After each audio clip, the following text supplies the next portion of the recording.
नमस्ते सदावत्सले मातृभूमि, जय हिंद। दोस्तों भारत का EMCA और जापान का FX next generation fighter jet आने वाले समय में चाइना को चुनौती देने वाले हैं और इस बारे में कोई दो राय नहीं है।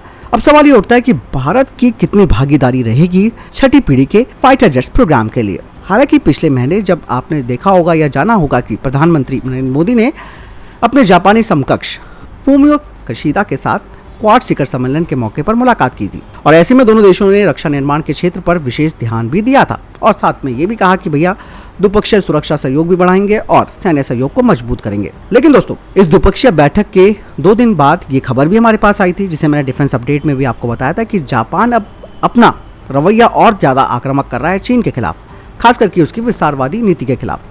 और ऐसे में उसने भारत सहित 12 देशों को लड़ाकू जेट, मिसाइल और अन्य हथियारों के निर्यात की अनुमति देने की योजना बनाई और इस तरीके के बदलाव ने अटकलों को भी जन्म दे दिया है कि जापान अपने छठी पीढ़ी के लड़ाकू प्रोग्राम यानी कि FX के विकास के लिए भारत को आमंत्रित कर सकता है, जो कि जापानी एयर सेल्फ डिफेंस फोर्स के F2 विमानों को बदलेगा। वहीं दूसरी तरफ ताइवान के खिलाफ चीन की आक्रामकता बढ़ रही है और ऐसे में अब चीन का अगला टारगेट जापान है। इसीलिए जापान ने अपने आप को तैयार करना शुरू कर दिया है और अपने अगली पीढ़ी के फाइटर जेट प्रोग्राम को ज्यादा महत्व देना शुरू कर दिया है। वहीं जापान के इस छठी पीढ़ी के फाइटर जेट प्रोग्राम के लिए जिन सहयोगियों की तलाश कर रहा है, उसमें से जापान ने अपने FX लड़ाकू जेट प्रोग्राम के लिए UK की BAE सिस्टम के साथ भी बातचीत करनी शुरू कर दी है। लेकिन अब सवाल उठता है भारत का। हालांकि भारत के लिए छठी पीढ़ी के लड़ाकू जेट कार्यक्रम में शामिल होने की कोई भी जापानी योजना विशेष रूप से आसान भी नहीं हो सकती है, वो भी इस बात को देखते हुए कि भारत अपने EMCA प्रोग्राम पर ध्यान केंद्रित कर रहा है और इसके विकास के लिए अपने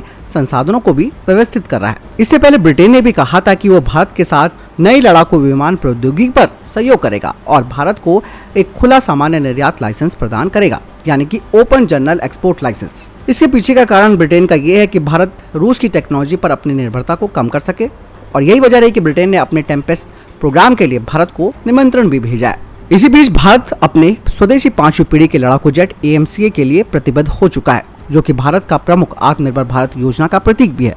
और इस साल मार्च में DRDO ने AMCA के प्रोटोटाइप के लिए मेटल कटिंग के काम की घोषणा भी कर दी थी। इन सब को देखते हुए ये बात सोचने वाली है कि क्या जापान और भारत के बीच अगली पीढ़ी के लड़ाकू जेट पर संभावित सहयोग एक वास्तविक संभावना बन सकता है, वो भी तब जब दोनों ही देशों का दुश्मन चीन क्षेत्रीय शक्ति में असंतुलन बनाने की कोशिश कर रहा है। वहीं चीन एशिया का एकमात्र देश ऐसा है जिसके पास 5वीं पीढ़ी का लड़ाकू विमान है।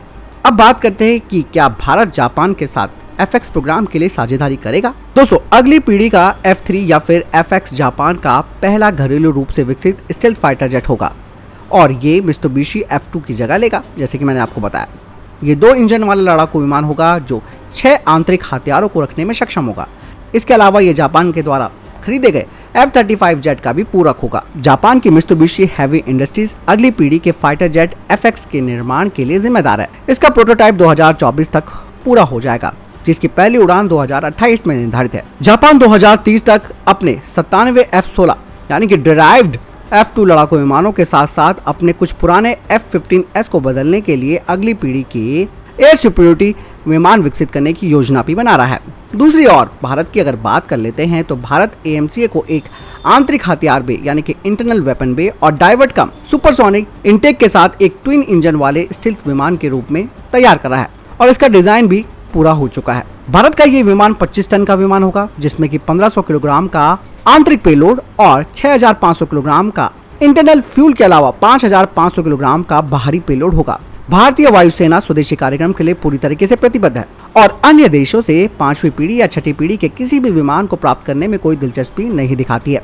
पिछली घोषणा में जब रक्षा मंत्री राजनाथ सिंह जी ने कहा था कि भारत किसी भी विदेशी खरीद में भाग नहीं ले सकता, क्योंकि अब भारत पूरी तरीके से अपना ध्यान आत्मनिर्भरता पर केंद्रित कर रहा है। इसके अलावा भारत ने हाल ही में घोषणा की कि उसने ग्लोबल मेक इन इंडिया योजना के तहत 114 MRFA यानी कि मल्टी रोल फाइटर एयरक्राफ्ट की बजाय 57 लड़ाकू विमान खरीद करने का फैसला किया है, जिसमें कि जो मूल उपकरण निर्माता यानी कि OEMs होते हैं, उनके द्वारा भारतीय कंपनी को टेक्नोलॉजी हस्तांतरण के साथ सभी 57 युद्धक विमान भारत में बनाए जाने हैं।